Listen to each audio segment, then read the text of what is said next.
집중 인터뷰 이어집니다. 지난 2021년 국민생활체육조사에 따르면 전국에 등록된 장애인 약 265만 명 중 생활체육을 즐기는 비율은 20.2%, 5명 중 1명꼴에 불과한데요. 신체적, 정신적 제약 때문이 아니라 체육시설의 부족으로 참여를 못하는 경우가 많습니다. 자, 그런데 지역의 한 장애인 체육시설이 문을 닫을 위기에 놓여 있어 이용자들 사이에서 원성이 높아지고 있다고 합니다. 대전 서구청 바로 옆에 위치한 서구건강체련관은 지난 1996년 지하 1층, 지상 3층 규모로 지어져 장애인과 비장애인이 모두 이용하며 지역민들의 건강을 책임져 왔는데요. 건립한 지 27년 된 건물이 최근 정밀안전진단에서 낮은 등급을 받으며 긴급 보수, 또 보강이 불가피한 상황이 됐습니다. 현재 서구는 안전조치 방안을 논의하고 있습니다만 갑자기 시설을 이용할 수 없게 된 장애인 이용자를 비롯한 지역민들의 불안감 높아지고 있습니다. 시설 이용자와 서구 측 관계자를 연결해서 현재 상황과 앞으로의 계획 등을 들어보도록 하겠습니다. 먼저 시설 이용자 한 분, 지체장애인 김은화님 전화 연결돼 있습니다. 자, 여보세요. 김은화님 나와 계시죠? 네네. 예, 인터뷰 시간 내주셔서 김은화입니다. 예, 감사합니다. 자, 김은화님, 서구체련관 이용하신 지 얼마나 되셨습니까? 한 26년 됐습니다. 26년 동안이나요? 네. 그러면 뭐 한 주에 어느 정도나 횟수를 이용을 하시나요? 예. 젊었을 때는 그래도 주마다 5일 정도는 나갔는데 지금은 2 내지 3회 이용하고 있습니다. 그래도 꾸준히 이용을 하고 계신 거고요. 네네. 예. 사실 지역에서 장애인분들이 생활체육을 즐길 공간이 많지는 않죠. 실정이 어떻습니까? 많이 부족합니다. 장애인들이 이용할 수 있는 곳이 서구에서만 시각장애인 쪽에 있고, 예. 또한 남성공원과 정림동에 있는 수영장이 있는데요. 예. 거기에 장애인들이 이렇게 서구체련관처럼 자유로이 이용할 수 있는 곳은 아닙니다. 거기는. 서구체련관이 어떻게 보면은 지역에서는 거의 유일하다 이렇게 보면 네. 되겠군요. 네. 예. 서구체련관 같은 경우에는 비장애인들까지, 그러니까 어린 아이들부터 뭐 노년층에 이르기까지 많은 분들이 수영장을 비롯해서 각종 시설을 이용을 하고 계시는데요. 이 서구건강체련관이 문을 닫을 위기에 놓였습니다. 소식 접하셨을 때 심경이 어떠셨습니까? 혼란스럽고 참으로 섭섭하죠. 왜 그러냐면 여기는 이제 일반인하고 장애인, 비장애인하고 예. 장애인하고 같이 이용을 하는데 분리되어 있어요. 네. 2층은 비장애인들이 하고 1층은 장애인들이 이용을 하고 있습니다. 네. 근데 이제 장애인들이 이용하는 곳은 자유로이 그 시간 맞춤, 또한 아이들의 어떠한 지도 이런 거 외에는 자유로이 이용을 하고 있거든요. 예. 그런데 이제 이 장애인들이 자유로이 이용을 해야 되는 이유는 그 아이들이 이렇게 지도하에서 운동을 할 수 있는 그 정도의 아이들이 아닙니다. 네네. 지적으로 또한 신체적으로 많이 불편한 아이들도 있고 이 아이들이 어떠한 그 제도하에서 운동을 좀 배운다고 하지만 이 아이들의 그런 어떤 인지 능력이라든가 이런 것들이 예. 자유로이 할 수 있을 수밖에 없는 그러한 환경에 처해 있습니다. 예. 그런 시설이 서구건강체련관인데 네. 또 어떤 점들 좀 우려를 하시나요? 폐쇄 이후 된다고 하면. 그 이런 이용자들이 예. 진정 갈 데가 없어요. 이용할 수 있는 곳이 없어요. 예. 그 아이들이 얼마나 많이 진짜 이렇게 실제적으로 보면 굉장히 정신적으로 이렇게 힘들어하고 어떤 과정에 있어서 수영을 할 때도 자기만의 어떤 세계에 빠져서 운동을 하는데 이 아이들이 어디를 갑니까? 다른 수영장에 가서 수영을 할 수 있는 그런 여건을 갖춘 곳이 저는 없다고 봅니다. 예, 예. 또한 아이들이 직업을 가지고 있는 장애 아동도 있어요. 네. 그 직업을 가지고 있는 자활센터라든가 이런 데서 일을 하고 왔을 때 와서 거기서 자기들이 받은 스트레스라든가 정신적인 고충을 털어낼 수 있는 예, 곳이 예. 저는 수영장이라고 봅니다. 네네. 상당히 중요한 기능을 하고 있는 것인데 이번에 서구체련관 폐쇄에 대해서 서구 측에서는 어쩔 수 없이 단계적 폐쇄 조치를 진행하려는 것은 맞지만 장애인 복지시설의 기능은 그대로 수행하겠다라는 계획을 밝히고 있습니다. 그런데 이용자분들께서는 이거를 온전히 받아들이시지 못하는 것 같아요. 네, 예, 왜 그렇습니까? 있습니다. 예, 일단은 저희 장애인들한테 일괄 총무고가 뭐냐, 설명회를 했어요. 11월 14일 날. 예.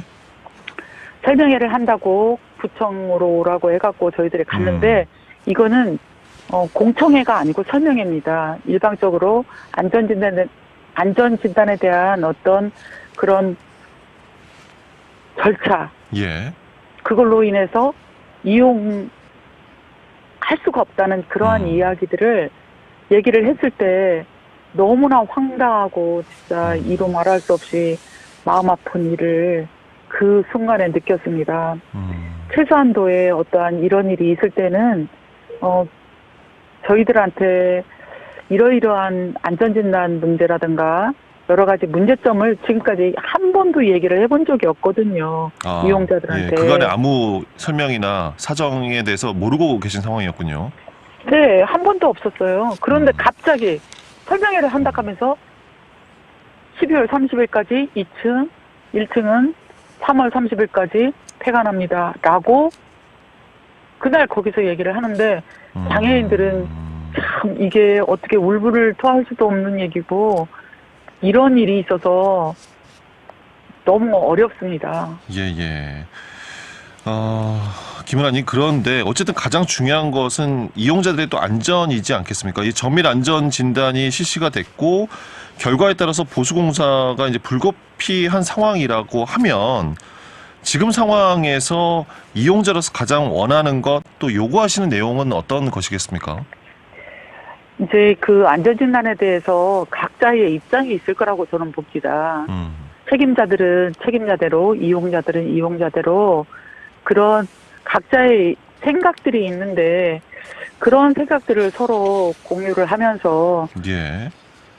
그런 대안이라든가 우리가 앞으로 어떻게 할 것이다 이런 내용을 구체적으로 얘기를 해줬으면 장애인들도 거기에 대응을 하고 예. 또한 또 요구사항도 있을 것이고 이렇지만 이거는 일방적인 어떤 안전진단에 대한 정밀도에서 D등급이 나왔으니 이거는 폐관할 수밖에 없습니다 라고 통보식으로 얘기를 한다는 거는 이런 처사는 장애인들을 너무너무 진짜 무시하는 처사밖에 되지 않는다고 저는 봅니다. 예. 결국 좀 소통이 부족했다는 점에서 가장 좀 불편을 느끼시는 걸까요? 예. 소통도 없이 이렇게 일방적으로 어떤 대안도 없습니다. 대안도 어떻게 없다. 해주겠다는 예. 대안을 그 현실감이 없이 이론으로만 한다는 거는 이거는 저희들이 납득하기가 참으로 어려워요. 예. 장애인 입장에서 현실적인 대안이 분명히 아니다 이런 말씀이신 거고요. 그렇지요. 예.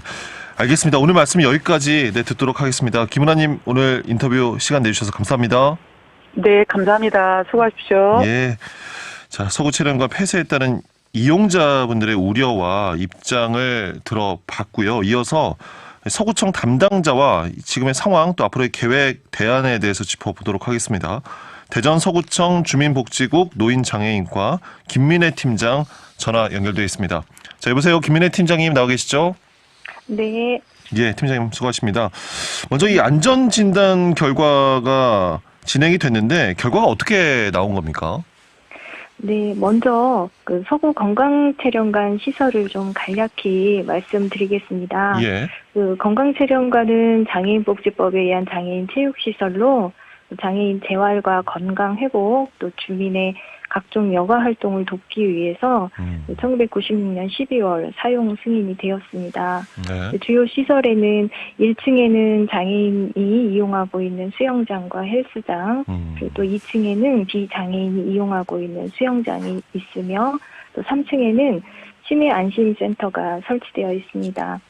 좀 전에 말씀하셨듯이 그 서구 건강체련관은 10월 16일 정밀안전 진단 종합평가에서 그 A부터 E까지의 등급 중 D 등급 미흡 판정을 받았습니다. 예. 그 종합평가 D 등급을 판정받은 그 시설물은 시설물의 안전 및 유지 관리에 관한 특별법 그 시행령 별표 8에 의거 주요 부재의 결함이 발생하여 긴급한 그 보수 보강이 필요하며 또 사용 제한 여부를 결정해야 하는 상태입니다. 예. 특히 같은 법 제 23조에 따르면 시설물의 중대한 결함 등으로 시설물의 구조상 공중의 안전한 이용에 미치는 영향이 중대하여 긴급한 조치가 필요하다고 인정되는 경우에는 시설물의 사용 제한, 사용 금지, 철거, 주민 대피 등의 안전 조치를 취하도록 규정하고 있습니다. 예. 그래서 구에서는 이 정밀안전 진단 결과와 관계 법률에 근거하여 내부 검토를 거쳐 우리 서구 건강체련관은 특히 이제 장애인과 노인 등 거동이 불편한 이용자가 다수인 그런 시설물이므로 예. 사용 제한을 결정하게 됐습니다. 그래서 이제 그간 진행 과정을 좀 간략히 말씀드리면은요. 예. 이제 이 정밀안전 진단을 시작하게 된 것이 작년 2022년도 5월 그 공공시설물의 내진 보강을 위해 특교세가 교부되었습니다. 그래서 전년도 11월부터 올해 3월까지 내진 보강 공사를 추진하기 전에 그 내진 성능 평가 용역을 실시를 하게 됐습니다. 네. 그런데 그 내진 성능 평가 용역 결과 이제 내진 성능이 확보가 안 된 것과 또 이제 주요 구조물의 수직 하중 안전성이 법적 기준을 충족하지 못하고 있는 것으로 조사되었고 예. 내진 보강 공사 전 그 시설물의 안전성 여부 확인과 또 수직 하중 보강을 위한 보수 보강 규모 파악 등을 위해서 용역 결과로 정밀안전 진단을 추가로 실시할 것이 제시되었습니다. 네네. 그래서 구에서는 그 내진 성능 평가 용역 제시에 따라서 긴급하게 구 재난기금을 활용해서 올 7월경부터 정밀안전 진단을 실시를 했고 10월에 정밀안전 진단 결과 종합평가 D등급 판정을 받게 된 것입니다. 예. 그래서 이제 26년 동안 사용해온 시설로 그동안도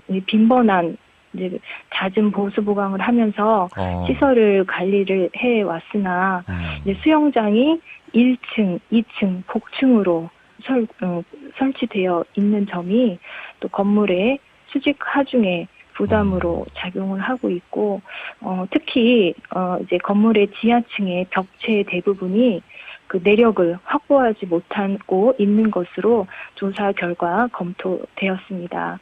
특히 이제 정밀안전 진단 조사 결과 또 주요 부재의 안전성 수치가 법적 기준을 충족하지 못하고 있어 예. 공공시설을 이용하고 있는 많은 그 이용자의 안전에 중대한 영향을 끼치고 있는 것으로 저희가 좀 파악하고 있습니다. 예, 예.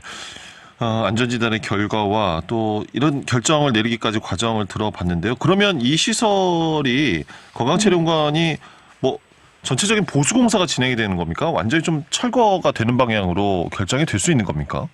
네, 일단 용역 결과 이 건물을 보수 보강하기 위한 공사 비용으로 대략 97억 원의 수준으로 제시가 되었습니다. 예. 신축 공사 비용은 이제 건축 비용으로 대략 100억 원이 제시가 되었고요. 차이가 거의 없군요. 네, 그래서 보수 보강 시에 이제 막대한 비용의 문제도 있지만 이제 특히 요즘 우리나라에서도 이렇게 잦아지고 있는 지진으로부터 안정성을 확보하기 위해서는 내진 그 보강 공사가 필요한데요. 예. 이제 이 현 건물의 여건상 이런 이제 공사를 추진하는데 좀 많은 어려움이 있을 것으로 예상이 되고요. 이제 또 보수 보강 후에는 이제 전체적인 안전에는 이제 뭐 큰 지장은 없겠으나 지속적인 또 보수 보강이 필요한 상태의 수준이라는 예. 업체의 의견이 있었습니다. 따라서 이제 보수 보강을 결정하기에는 어떤 이제 보수의 한계점과 또 이런 재정적인 문제 등 좀 많은 어려움이 있습니다. 네. 그래서 무엇보다 그 시설물 이용자에 대한 안전 조치가 시급한 또 사안인 만큼 예. 그래서 이제 단계별로 이용자들의 사용을 제한하기로 내부적으로 결정을 했습니다. 그래서 우선 이제 일반인이 이용하고 있는 2층 수영장은 올해 12월까지 운영을 하고요. 아, 종료가 됩니까? 또, 일단? 예. 그리고 장애인들이 이용하고 있는 1층 수영장과 또 헬스장 그리고 나머지 시설들은 2024년도 저희가 3월까지는 운영을 하고요. 이제 4월부터 사용을 제한을 할 예정입니다. 그리고 3층에 이제 입주한 치매 안심센터도 다른 장소로 또 예. 이전을 검토하고 있는 상황으로 지금 이제 현재 저희 군은 또 시와 이런 안전 조치 그리고 후속 조치 방안을 지속적으로 논의를 하고 있는 상황입니다. 네. 3층에 있는 치매센터는 이제 다른 곳으로 가고 2층은 이제 다른 뭐 시설을 찾으셔야 될 테고요. 비장애인 분들은. 네. 1층에 있는 그 장애인들이 이용하는 시설 같은 경우에 그렇다면 네. 내년 3월 이후에는 어떻게 뭐 대안이 마련이 되는 겁니까? 네, 그래서 이제 저희가 이러한 안전조치 이제 결정이 난 것이 이제 한 달여 정도가 됐기 때문에 지금 지속적으로 검토를 하고 있는데요. 예. 그 내용을 이제 간략히 말씀을 드린다면 먼저는 이제 이용자분들이 우리 그 체령과 좀 인접한 우리 서구 내에 있는 그런 공공 수영장이라든가 예. 이제 다른 장애인 수영장을 분산해서 이용하실 수 있도록 셔틀버스를 운행해서 좀 교통 편의를 제공해드릴 예정입니다. 예. 그리고 또 두 번째는 장애인 이용자분들 중에서 이제 장애아동 수영 강습반 등 이 수업이 이제 오랜 동안 계속 이어져 왔던 수업이 사용 제한으로 이제 단절이 되면 어려움이 크기 때문에 그런 이제 수업 단절을 막기 위해서 저희 서구에서 운영하고 있는 공공 수영장에 장애인 강습 프로그램 신설 운영을 협의 중에 있습니다. 이제 그러나 무엇보다 이제 장애인 이용자의 또 안전과 또 편리한 예. 이용을 위해서 이제 인력 배치와 또 편의시설 확충 등 사전 준비가 이제 필요한 상황입니다. 그리고 이제 또 한 가지는 그 우리 서구는 이제 다른 구에 비해서 공공 수영장이 좀 더 많이 있습니다. 그래서 그 서구에 있는 공공 수영장을 좀 더 잘 활용해서 예. 장애인분들도 불편함 없이 또 안전하게 시설물을 이용할 수 있도록 또 장애 비장애인 통합 운영안도 또 관련 부서 그리고 관계 수영장 운영자 등과 지금 심도 있게 또 검토를 하고 있습니다. 예. 그 앞서 인터뷰 들으셨겠지만 뭐 이용자들 분들 중에서는 뭐 안전 진단의 뭐 시기나 결과에 대해서도 의구심을 갖는 분들도 있고 무엇보다 일방적인 통보를 받은 점 이 부분 소통이 부족했다 이 부분에 대해서 불편 불만을 갖고 계신 분들이 계신 것 같아요. 네, 앞으로 좀 이에 대해서 좀 목소리도 듣고 진행이 돼야 되지 않을까 하는 생각도 드는데요. 어떻습니까? 네, 그래서 저희가 용역 결과가 나오고 나서 11월 14일 날 주민 이제 설명회를 1차 개최를 했습니다. 그래서 이어서 또 다시 한번 주민들의 의견을 듣고 또 나눌 수 있는 주민 설명회나 간담회 자리를 마련을 해서 체령관 또 이용자나 또 종사자들 그리고 또 장애인 단체 등과 좀 소통할 수 있도록 노력을 하겠습니다. 예, 여기까지 계획과 상황에 대해서 말씀 듣겠습니다. 오늘 인터뷰 감사합니다. 네, 감사합니다. 네, 대전 서구청 노인장애인과 김민혜 팀장이었습니다. 집중 인터뷰 오늘은 서구체련관의 이용 중단했다는 상황과 관련해서 시설 이용자와 또 서구청 담당자의 입장 차례로 들었습니다.